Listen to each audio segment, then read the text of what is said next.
All right, first and foremost, I want to give all praise, honor, and glory to the Most High, His beloved Son. Peace to all you brothers and sisters out there.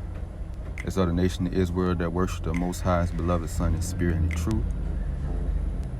May the Heavenly Father continue to bless you and have mercy on you and give you what you need for salvation. The topic and title for this lesson is Israel, you are designed differently than the heathen. You can't do what they do, right? And this your brother, Nick, coming back at y'all with another lesson. Lord willing, it be edifying. It's going to be a milk lesson, but it's very true.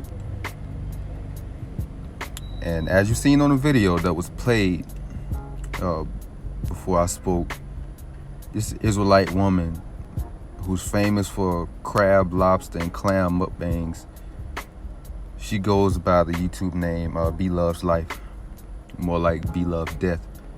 But anyways, I'm using her as an example to show you, brothers and sisters out there, the effects of eating abominations, the effects that eating abominations has on the Israelite body, right? This woman's health rapidly declined after doing many of these mukbangs, eating all this nasty ass food, right? Some may blame it on the sodium and some may blame it on the butter that she consumed. But really, it's the seafood, right? And we're going to go into the laws of the Most High, laws of God in the Bible, which were given to the Israelites to show you that we can't eat crustaceans or bottom feeders from the waters or the sea. So let's go to the book of Leviticus, chapter 11, and verse 9. It says, "These shall ye eat of all that are in the waters," meaning the oceans, the sea, the rivers, the ponds, etc. "Whatsoever have fins and scales in the waters, in the seas, and in the rivers, them shall ye eat. And of all that have not fins and scales in the sea," which is your shrimp, your crab, your lobster, and everything else that doesn't have fins and scales, right? "And of any living thing which is in the waters, they shall be an abomination to you. They shall be even an abomination to you. Ye shall not eat of their flesh, but ye shall have their carcasses in abomination. Whatsoever have no fins nor scales in the waters, that shall be an abomination to you." So it may be fish that may have fins but doesn't have scales. That's bad to eat too. The Lord said you can't eat that. So there's a word, amongst these verses that we just read that's being stressed constantly, which is abomination, right? It's the Most High was stressing His word. So let's look up what the word abomination means. So let's go to the book of Leviticus 11 and 12 in the Blue Letter Bible. Let's get the etymology or the Strong's definition for this word, abomination.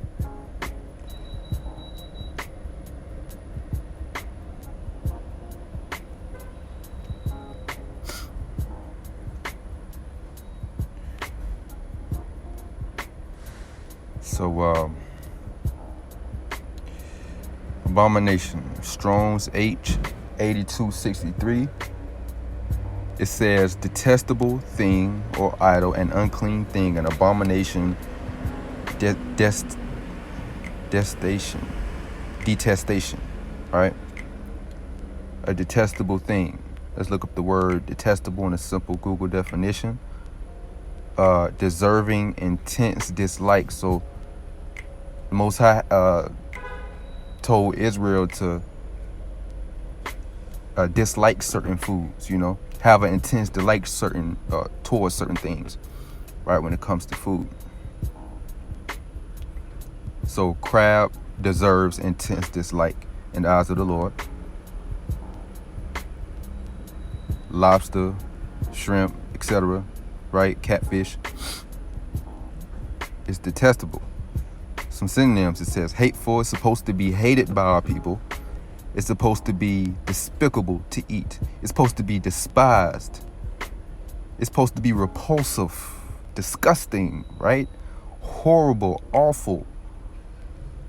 nauseating. You get the point. Despised. So our people supposed to have a great hatred for abominable foods, unclean foods that God told us not to eat. We're supposed to be repulsed by these certain creatures that's in the waters that don't have fins and scales. Let's go to Leviticus 11:44. For I am the Lord your God. Ye shall therefore sanctify yourselves, and ye shall be holy, for I am holy. Neither shall ye defile yourselves with any manner of creeping thing that creeps upon the earth. So if you eat these things that the Most High told you not to eat, that's these disgusting, repulsive things, then you defile yourself. You defile your body.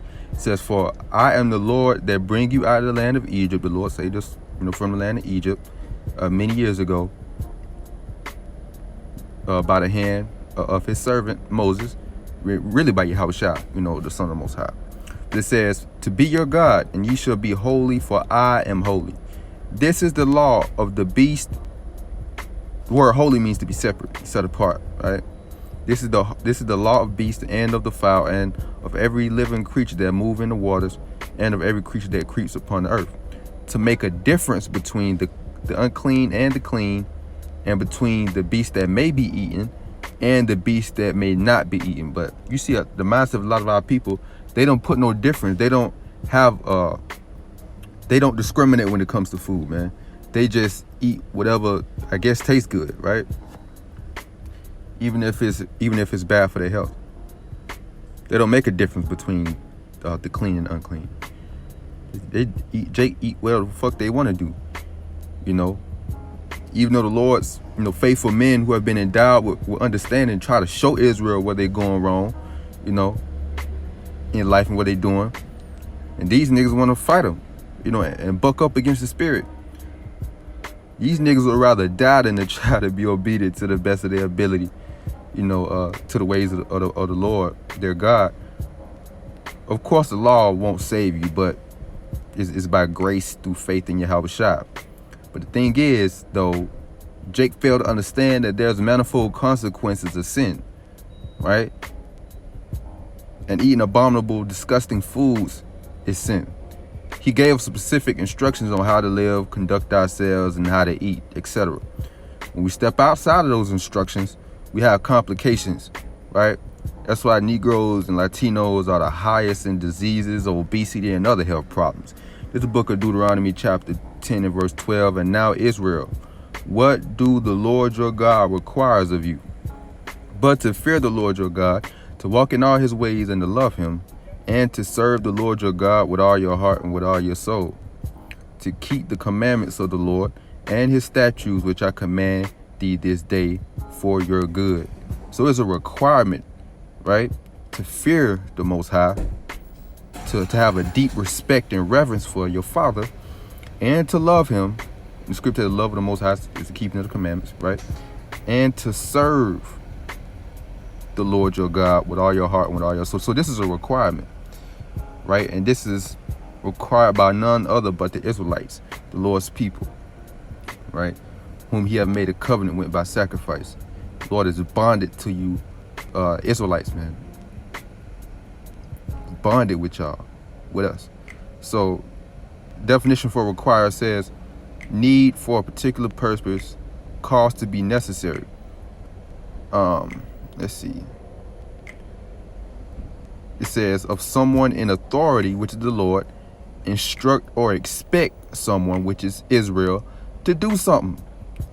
Right? So the Most High expects or instructed Israel to do what he said do. Right? It says to keep the commandments of the Lord and his statutes, which I command thee this day for your good. So it's for your own good, Jake. You know what I'm saying? The Lord and just tell you to do this, you know what I'm saying, for no damn reason. You know what I'm saying? No, of course we can't keep the law, statutes, commandments, the 613 to, to a T. But do it to the best of your ability, man. Live in them. And excuse all this noise, that's in the background. You know how these niggas is with these loud ass cars. But anyways, the ways of the Most High Hamashiach has benefits for it. It's beneficial. It's for your own good, right? Mentally, spiritually, and physically, if you live in them. This verse 14. Behold, the heaven and the heaven of heavens is the Lord's, your God. So it belongs to him. Everything. It says the earth also with all that is therein is. Only the Lord had a delight in your fathers to love them, which is who? Abraham, Isaac, and Jacob. And he chose their seed after them, which is the Israelites. You so-called Negroes, Latinos, Native Americans today. And the so-called, Negroes that scattered throughout the four corners of the earth, and even it's Israelites that even look like the heathens. They're the Lord's people. Through their father's bloodline. But that's a whole nother lesson. But the Lord chose our forefathers, right, and us, which is their offspring. It says, and he have chose their seed after them, even you, above all people, as it is this day. Circumcise therefore the foreskin of your mind. It says heart right here, but we know heart means mind. It says and be no more stiff-necked. And Jacob probably being stiff-necked. We're hard-headed people, man. So what does it mean to circumcise your mind? Let's grab the word circumcise. Deuteronomy 10 and 16.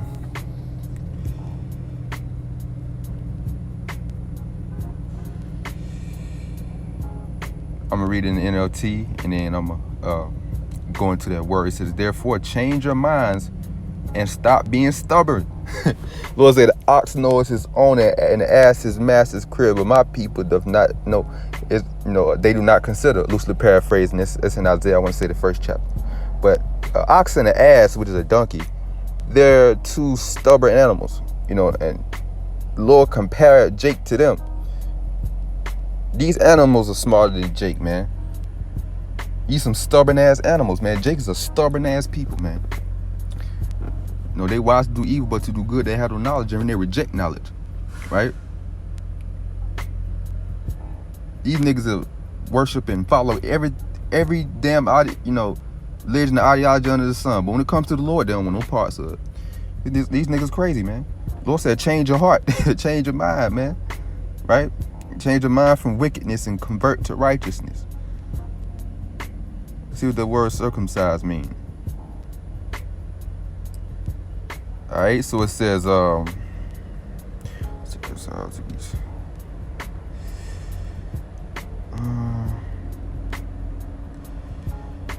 says to circumcise, to let oneself be circumcised, to be cut off. So you got to cut off iniquity from you, in so many words. Cut off iniquity in your mind, right? Cut off iniquity in your mind. Let's grab this real quick. Let's go to the book of Ezekiel. I brought this out earlier. On the highways and byways. Let's go to the book of Ezekiel, chapter 18 and verse 30, 31. It says, cast away from you all your transgressions. This is what I grabbed the scripture to go into what it means to circumcise your mind. So you got to cut off all your iniquity, right? Cast away from you all your transgressions, whereby you have transgressed, and make you a new mind and a new spirit. For why will you doubt, O house of Israel? Right? So you got to cut off your transgressions and make you a new heart and a new spirit. Be renewed, be transformed by the renewing of your mind, in Yahushua. And the circumcision of the mind is through Yahushua. Let's go to the book of Colossians 2 and 11. It reads this: in whom also ye are circumcised with the circumcision made without hands. So this is not physical. It says, in putting off the body of the sins of the flesh by the circumcision of Hamashiach. You putting it off. You cutting it off, right? The body of the sins of the flesh, right? By the circumcision of Hamashiach. That's how you circumcise the foreskin of your mind. Change. Turn yourself back to the Lord. Deuteronomy chapter 10 and verse 17. I'm going to finish this last verse out, and I'm going to go back to Leviticus. It says, for the Lord your God is the God of gods and the Lord of lords, a great God, a mighty and a terrible, which regard not persons nor takes reward. Yes, scripture tell you how the gods of the nations are idols, but the Lord made the heavens. The Lord is to be feared above all gods, man. There is no other God but the Lord, man. And that's facts. Leviticus chapter 20, verse 25. Ye shall therefore put difference between clean beast and unclean, and between unclean fowls, meaning birds, and clean. And ye shall not make your souls abominable by beast or by fowl or by any manner of living thing that creep upon the ground, which I have separated from you as unclean.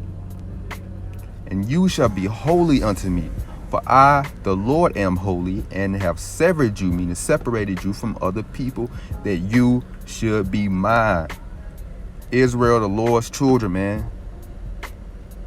Israel, the Lord's kids. He said, these my people. And the Lord gave a standard to you that you got to uphold, to the best of your ability, But the just shall live by his faith. That's what the Lord requires, especially in this lifetime. Faith, belief. But at least try. The Lord looking for effort, man. Right? Now I even got to do better on that. Me personally. But don't make your souls abominable by eating all this nasty shit, man. Right? This nasty unclean foods, especially the crab and the lobster, like this woman was eating in that video. That caused her health to decline rapidly.